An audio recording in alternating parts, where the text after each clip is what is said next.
communications, and ethnography. Madalina is currently a learning and development specialist in an outsourcing European corporation and a postdoctoral researcher at the Transylvania University of Brasov. She has gained experience in working with QDA Miner and Wordstat in an academic setting and has provided guidance and micro trainings for specialists working in media and communication sciences, social sciences and humanities, and marketing communications on how to use QDA Miner and Wordstat in their projects. She can provide guidance in group or one-on-one workshops in data and text management, data analysis, statistical analysis, and data mining, while focusing on offering assistance with scientific research methodology, design, setting up research objectives, and design of related code matrix. Depending on the research designs, assistance can be provided for the interpretations of mathematical information and organization of research results. The title of her presentation today is Mapping Cognitive Dissonance using QDA Miner and Wordstat within a methodological mix. At the end of the presentation, we'll take your questions. You can ask them by using the chat function on the upper right section of your screen. I will now pass the webinar to Madalina.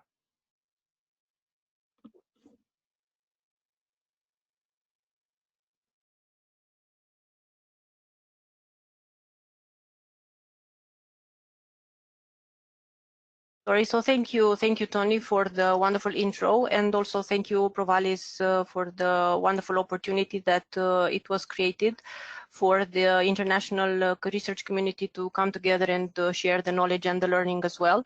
I just want to check with you, Tony, if indeed the sharing of the screen is okay.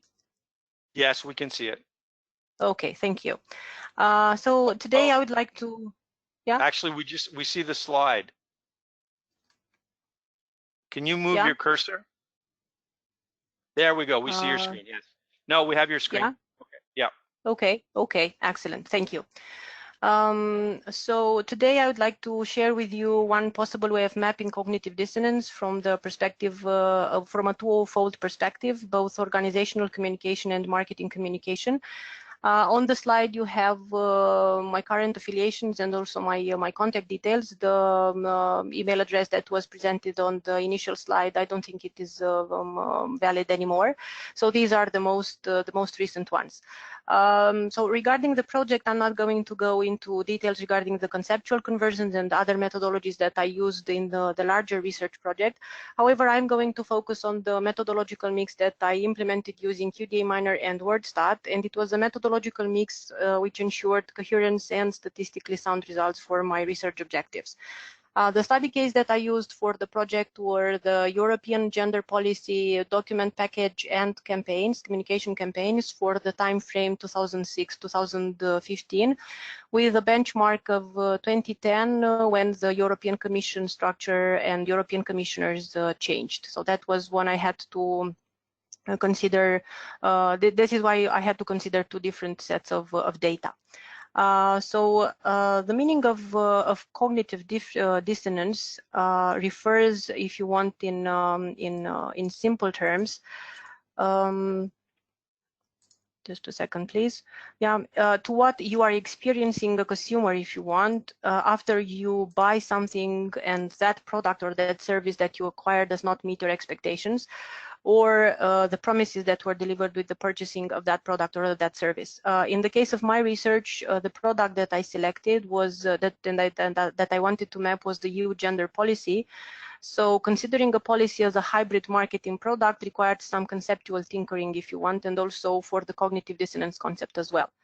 So as you can see from this visual representation of the cognitive dissonance definition, we had to align it in order to match what happens when a policy is defined and then communicated. So when considering the institutional communicators of the gender equality policy, such as EU institutions, we named them institutional communicators, we considered that they convey what we call conceptual input towards specialized audiences. The specialized audiences are represented by either civic society or citizen organizations or even members of the press. However, the cognitions of the audience is triggered by the meaning embedded in the institutional message reflect almost always have reflected a cognitive misalignment between what was promised in the design of the policy, what was implemented, and how other civic actors and stakeholders were affected. So since the EU institutions change their communicators and their organizational structure every 4 or 5 years, therein lies a cognitive challenge that I wanted to address in this project, namely how do the institutions and the institutional communicators ensure the coherence of a policy in terms of what was promised and what was achieved and even delivered over 3 or 4 mandates of the main EU communicator as defined in literature, namely the European Commission. And going to the definition of the cognitive dissonance as a cognitive mechanism of conceptual inputs and outputs, we termed the notion of conceptual category or conceptual core, which actually may trigger a consonant or a dissonant communicative context based on whether the conceptual input that was initially communicated by the institutional communicators triggers an alignment or a misalignment on behalf of the specialized audiences. So whether the input is aligned with the conceptual output based on one conceptual category, we may deal with a consonant communicative context. But if we have a misalignment between the input and the output at the level of the specialized audiences that we selected for this study, we may deal with a dissonant communicative context. In order to define, to structure in a more coherent way the conceptual categories, this is where QDA Miner helps a lot with the features and also Wordstat. But the first challenge that usually comes when you have to work with the institutional documents is where do you get your data? So this is the one of the main challenges, if you want.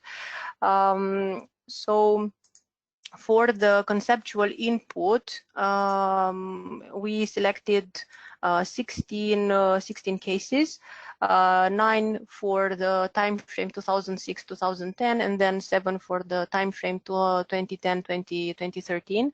All of them were designed and communicated by the European Commission, either towards other general directorates in the Commission or towards the European Parliament or towards the European Council. So this is actually what played the part of the conceptual input. So this is what we imported in QDA Miner, and I'm going to show it to you in just a minute. We did a lot of analysis using QDA Miner and Wordstat. What resulted after the analysis, usually what resulted is named as a categorization dictionary, was applied to filter the conceptual output. So the conceptual output was structured in cases that we retrieved from various platforms, either representing civic society or the media or the press, and also specialized audience that we used in this study was the Europe Direct Information Network. Even if not enough cases were retrieved from these platforms, we included them nonetheless in the specialized audience categories. But we applied the categorization dictionaries that we exported from the first analysis on the conceptual input. We applied them on this set of cases that we retrieved from the Euractiv platform. And basically these cases represent either articles or editorials or even interviews that were designed by contributing authors on the platform, representing the EU gender policy, if you want, for those two time frames. Let's say as a methodological recommendation, after you gather your data, either if it is a PDF or a Word, you have to prep it. You have to give some time for how you structure it, because this element may affect your time or budget for the entire research project. So it's good for you to remember to allocate some extra time for this aspect. So that was the first challenge: where do you get your data? And the second challenge was in relation to how you design how to design the codes, because the codes that have to be applied on the cases need to bring clarity and coherence and relevance to the entire research objectives and research design. And in my case, I decided to do a mix between framing as a methodology and what I named within my research informational flows and relational flows. Before actually applying the code in QDA Miner, I went through the cases. So these cases representing the conceptual input, and I applied this methodological mix on them. In my case, I would see framing, if you want, as a rudimentary, but in inverted commas, as a rudimentary text mining technique before the software that actually enables text mining, because it provides a frame of working with the text conceptually. Yeah, so when you map it, then you may design yourself some codes that are going to bring much more relevance to your analysis. And I already I will have to just a second. I opened that's it. Okay, so now you should see the QDA Miner, yeah. And if you look here in the interface of the tool, you have in the upper side the cases that I imported for the time frame 2010-2015. And you also have here the codes that were generated by applying the previous combination of methods that I presented earlier. So what is interesting and what was useful for my research here was the fact that I was able to do code categories and code and individual codes. And in order to start mapping those conceptual categories, I actually used these coding categories to do analysis on the text segments that were coded under these coding categories. And you can tell QDA Miner to do that by clicking on this button, Retrieve Coding Retrieval. And here, if you click this icon, you can select which coding categories to retrieve text segments from. In this case, I selected ideologic objectives, ideologic definitions, and cognitive benefits.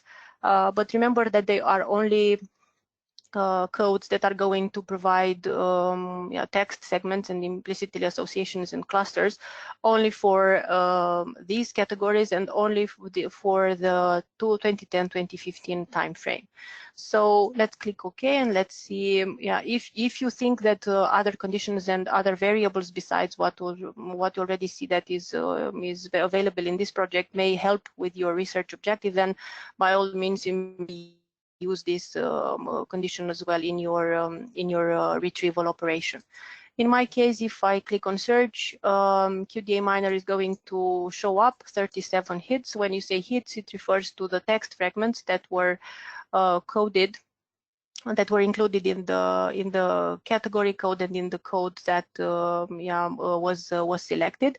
You also have a presentation of the cases, and also here you have the text segment that belongs to the pairing before. And now you want to tell Wordstat to work only on these 37 hits, and you can do that by clicking this button here. And we will have to wait for a while for the Wordstat to power up, and it should appear on the screen now. There we go.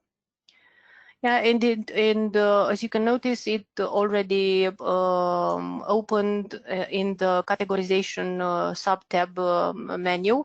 For now, because this is the first iteration on the data, we do not need to work with this option. However, it is useful to check the pre-processing option and the post-processing.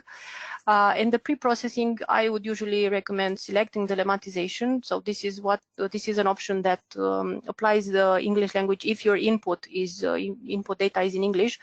It actually works with incomplete words if you want. So it applies this this linguistic option to make sure that the words that it analyzes are complete. And you can also have other options here, but what I would also check is that you have the American and British version of the English language selected, especially if you work with policy documents. And also, yeah, the exclusion list includes words that are usually commonly used when dealing with documents.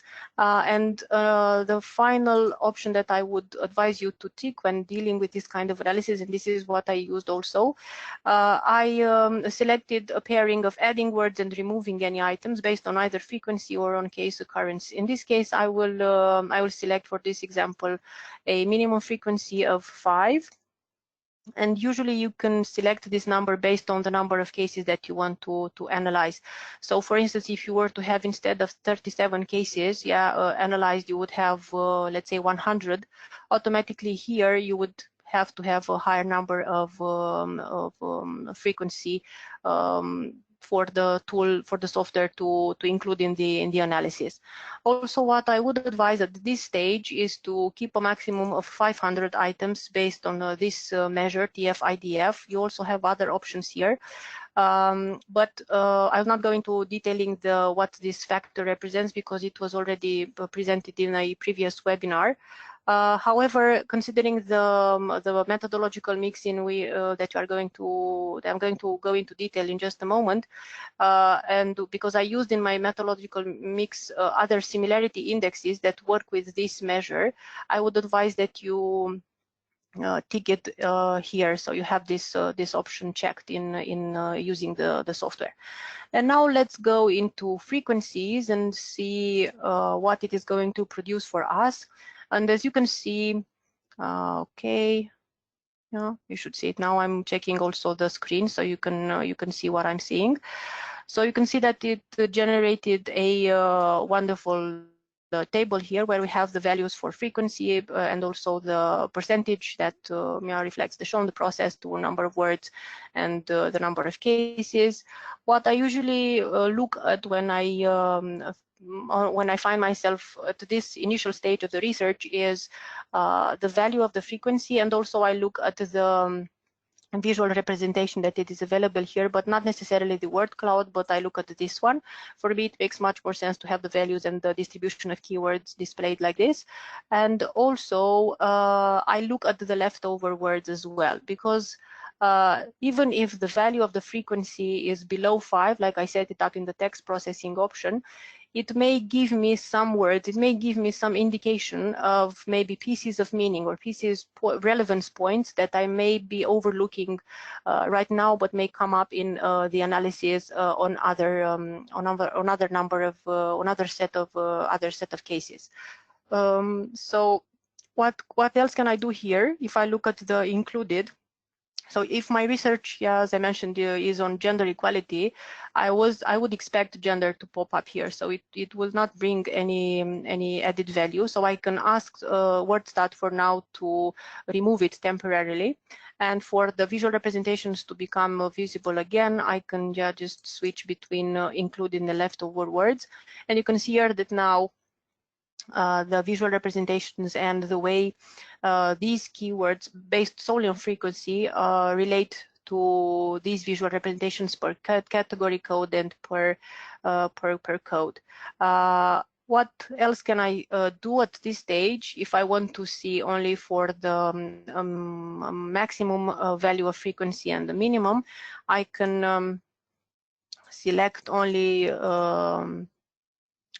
a number of rows, and then I can ask Wordstat to chart only the selected rows if I want to see how the frequency is distributed only for these values. Again, if it makes sense for the data, you can use it.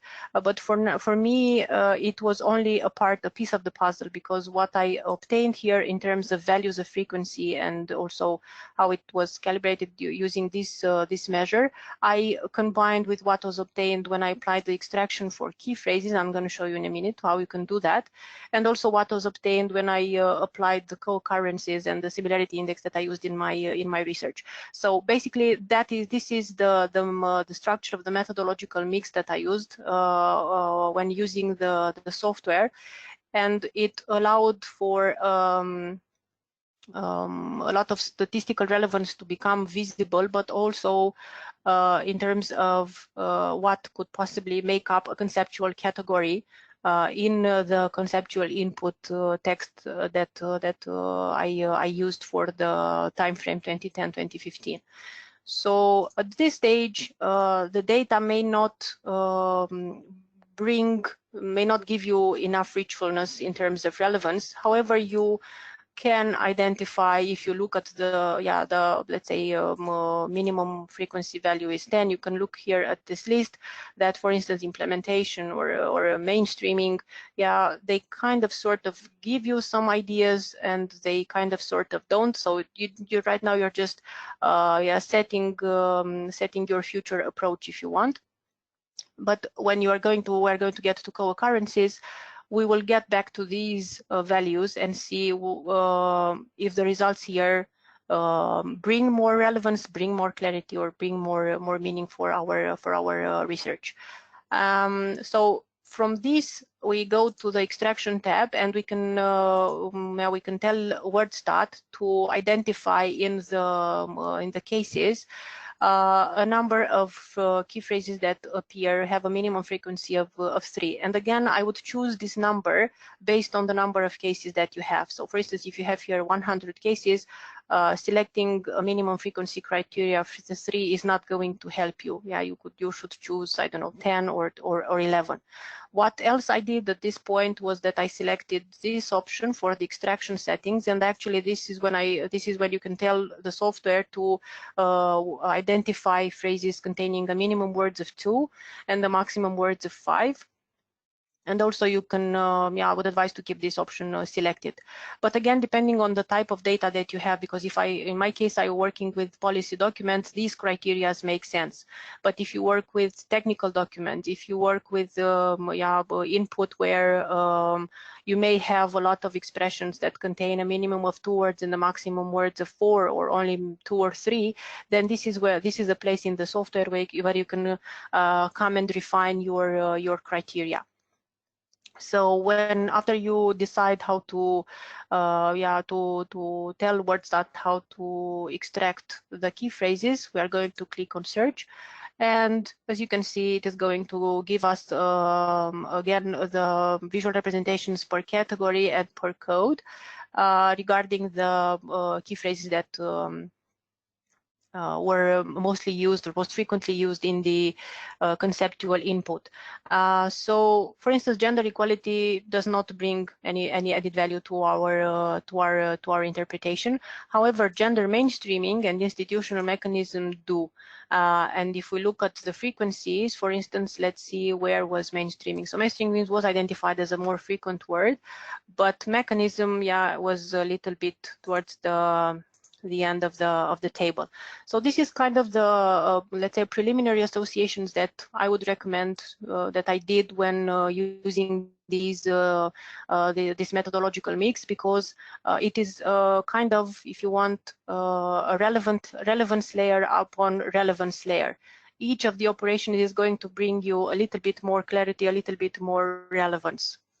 Okay, and then on the same data set, we will go to co-occurrences, and this is in the methodological mix. This is where the let's say more granular approach is available, because you can ask the tool to generate clusters based on the occurrence of keywords and categories, and I would advise to leave this, not to choose cases or documents, because we do not have as much cases. So for us, it is much more relevant to leave it like this: keywords, categories. But I would select not in the same paragraph for the software to research, but in the same why not same sentence, because remember that cases are reflective of text segments from other documents. So if we go towards a more granular approach of the occurrence, maybe much more relevance will be embedded in the dendrograms and other plots that you can generate at this stage. As in terms of index, I used the cosine theta index because this similarity index, I'm not going to go into details again. This information you can find in the user manuals, but for my research it was relevant because this this index takes into account not only the presence of a word or category in a case, but also how often it appears in this case. Yeah, it's a question of what makes much more sense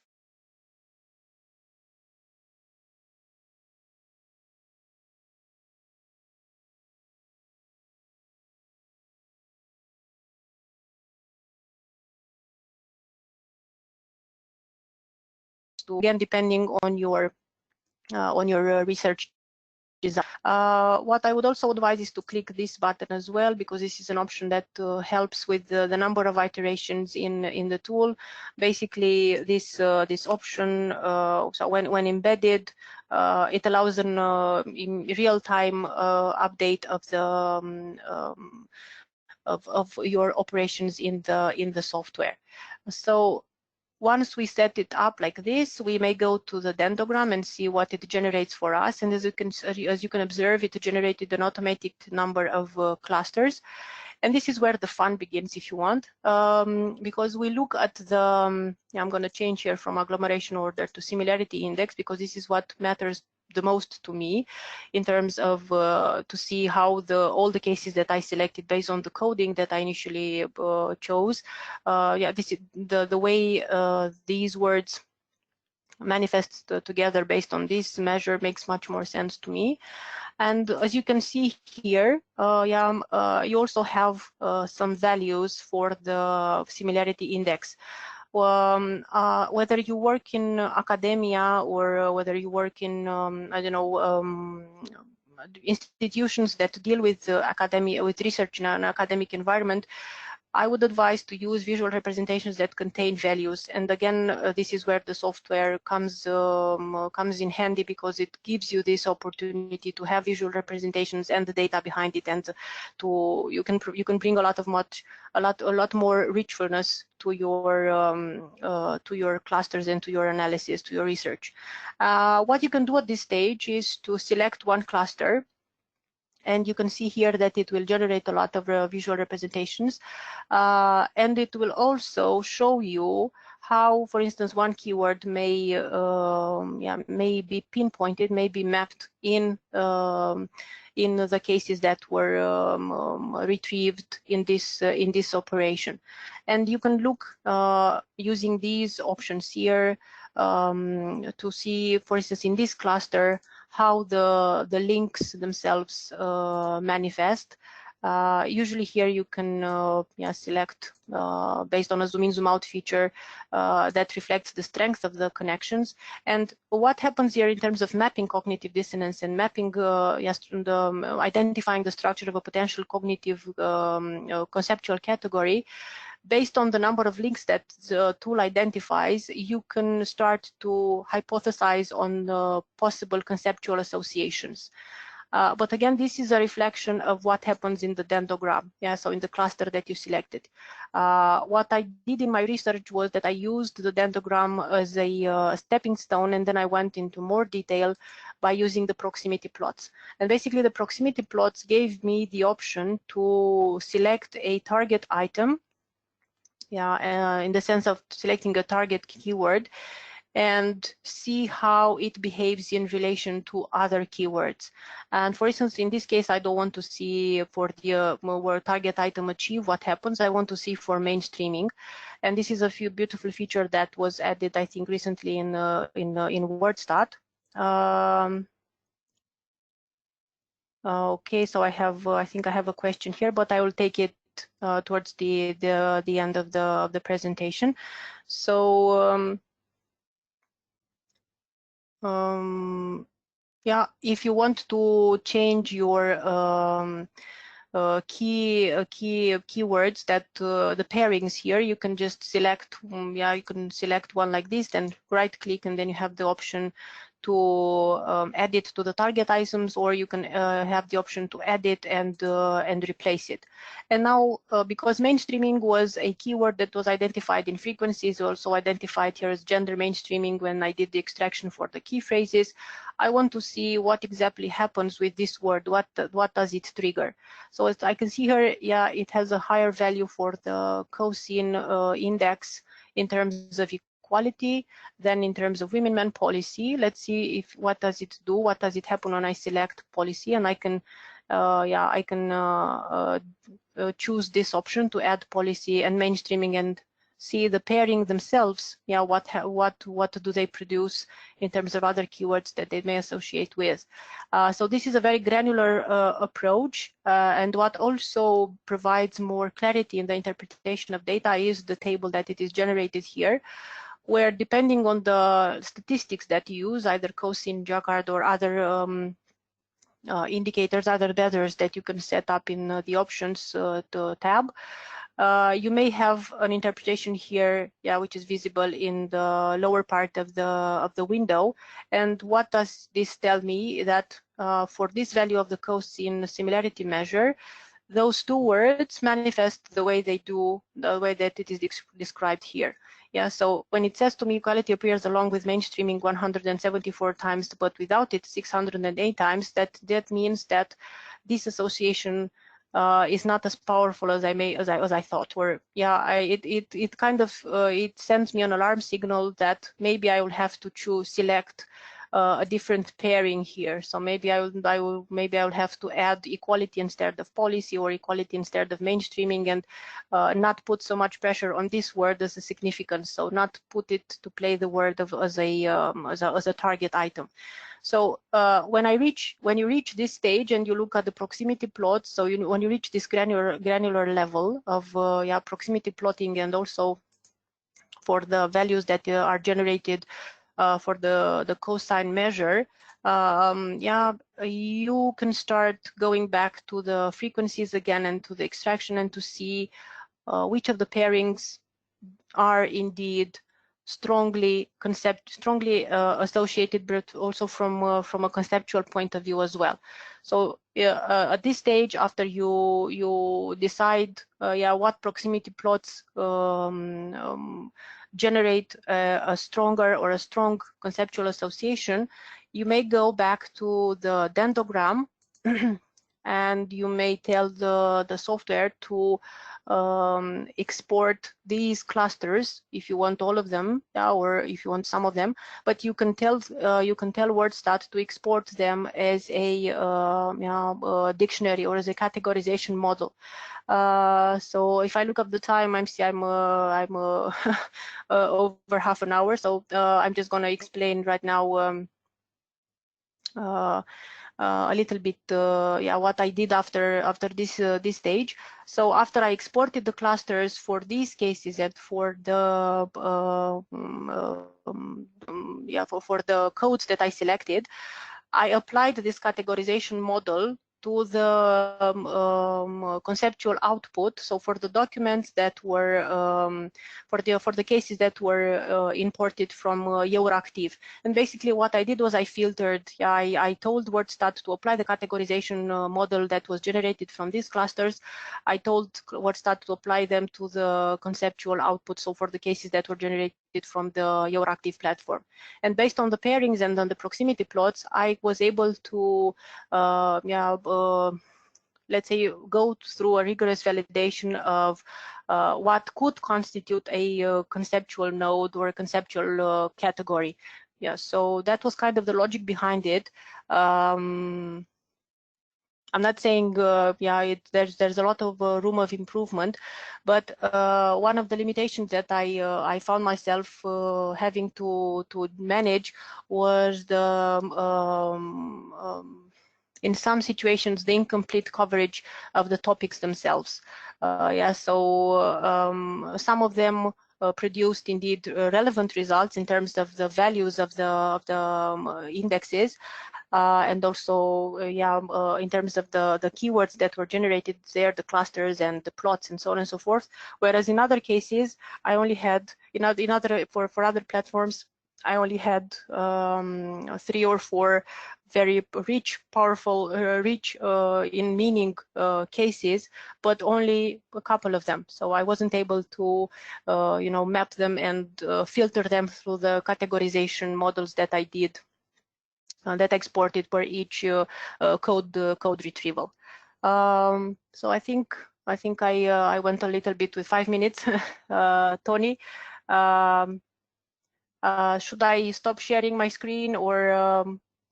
No, you can keep your screen. Keep sharing your screen. That's fine, okay. because we'll go to questions, and you may want to use your screen to answer some of the questions. Well, the first question is, in your opinion, what are the most useful features for framing analysis?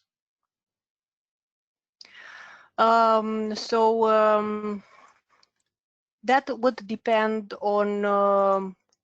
So I'm going to share it again. That would depend on the research design. In the sense that, for instance, in my case, all 4 of them were relevant, and all 4 of them made sense when I decided to define my codes before applying them in QDA Miner. But for instance, there may be situations when only defining the issue and the causal interpretation may bring more relevance to the research objectives within the research project. So that is a big depending, if you want. Okay, and I'm sorry, I forgot to mention, if people want to ask questions, now's the time. Use the chat feature on the upper right-hand corner of your screen, the little ball there, and type in your question, and we'll try to pick as many as we can. This data that you're using, is it public? Can you share it? What's the situation with the data? So the data was, yes, it is public, but because the structure of the European Commission website, so the Europa server, the Europa platform changed dramatically over the, let's say, over the last 4 or 5 years. They may not be as, let's say, in terms of access, they may not be as easy to find, but they are nonetheless, they are public, and they should be available to read and to access. I think on the Eurlex platform, if I'm not mistaken. I'm saying this because maybe on the Europa portal or on the Europa website that belongs to the DG, the Directorate General that handled these campaigns, is no longer valid, because I think they had to keep it live for 5 years after the event was implemented. Since, as you can see here, the data frame is long expired, but nonetheless, I think they are archived and they can be accessed. But in my experience, and I worked with the portal for around 9 to 10 years, I know it can be quite a headache to find some data there. To summarize it, the data is public, you can access it, but if you have problems finding it, the person asking the question may email me, and I can help with searching the documents and accessing them. But they are public, yes. Otherwise, I could not have accessed them, and I could not have used them in my research. Okay, thank you. So the person can email you if they need some help. Can you Please. go back and show how to adjust the number of clusters to reach the optimal number for your data set? So this can be done from this window. So from co-occurrences tab, you go to dendrogram, and then you can adjust them here. However, before adjusting the number of clusters, so deciding on the optimal solution, the researcher, in my case, I calibrated this choice with the number of cases. So because I have 37 cases, again, this number of clusters may not be as relevant. So I may, let's say, reduce it to sorry. Okay. So I may reduce it, let's say, to 20, and based on the visual representations that it generates, I may decide whether only these numbers are ideal for me or not. But again, I would always balance my choice in this case depending on the number of cases that I have. So because I have now, in this case, I'll have 37 cases. Maybe a higher number of clusters may bring more relevance for me. Why not? I don't know if I answered the question. So it depends. There is no optimal solution. It all lies in the researcher's mindset and the researcher's design. Because, for instance, if I were to increase the number of cases, I would have to go back into QDA Miner and increase the codes that were applied for the retrieval. If indeed for me that made much more sense. So this is why I said it is a pieces of puzzle becoming much more visible. So if I go, let's say, if I go to continue this analysis that I did here, and when I start to look at the proximity plots, and I start to see look at the values and also the visual representations here and what it shows me, but per category and per code, and I see that all these three are not enough, do not produce significantly enough results for me to start to generate some conceptual associations based on the clusters, then I would go back and select other codes, or I would add other code categories, and then again the number of clusters would differ then. So that is the logic behind it. I hope I was clear enough. Okay, thank you. Yep. For the 37 cases that you chose, do you recall the word count? I don't think I have to recall them. I think I can just there should be somewhere where it shows to you in the. I think I'll have to. I remember that in either here or in QDA Miner, it shows to you the number of words. I would have to close Wordstat and go to QDA Miner because I remembered where it. Let's say no. Just a second, please. There we go. So if you look here, percentage of words and the total number of words here, you have it in QDA Miner. So you don't need to do any math. Norman, who was watching, he just said 3,453 words at the bottom of Wordstat. Yeah. Oh, okay. That would be one way to look at it. Yeah, thank you, Norman. But in this case, I would look at the not necessarily at the number of words, but at the number of cases. And if for instance, I would have some text segments with higher number of words, then I would go there and maybe dig a little bit deeper and maybe go back to the coding that I attached to that text segment. But if this is relevant for the researcher, then yeah, thank you for the clarification, Armand. In my head, the trigger was to go back to QDA Miner and look at the number of words here, and of course you can export it and then you can add them. Yeah. Okay, this is from Maris. Thank you for the presentation. How did you operationalize cognitive dissonance in your study and measure it with Wordstat?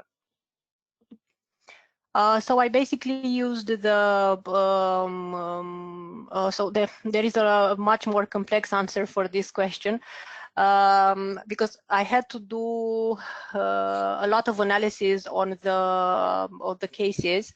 And as the overhaul, if you want an overall, the measure that made much more sense for me was the proximity plot and the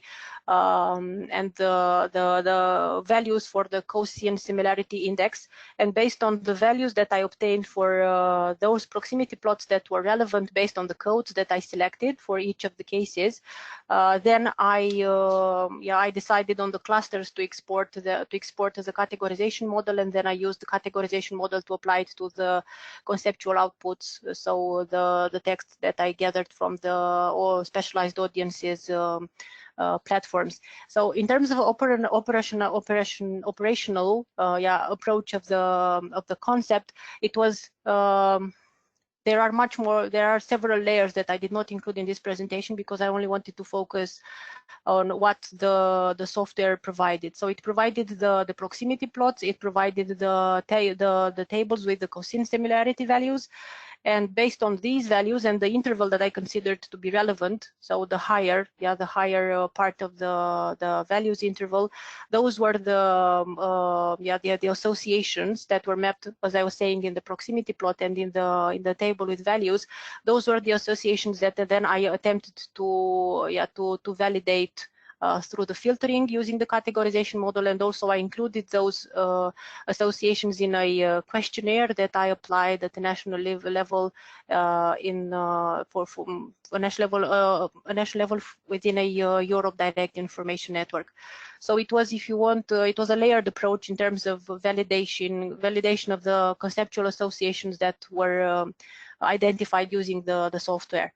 So for me, the proximity plots and the dendrograms worked best in terms of going through, in terms of advancing with operationalizing the entire research. I hope I was clear enough. So there is a lot much more information behind this research. This is only a part of it, and what I did with Wordstat again is only a part. Let's say in a way I crunched the information so I can present it to you in only half an hour. But the discussion is much more generous than what I presented now.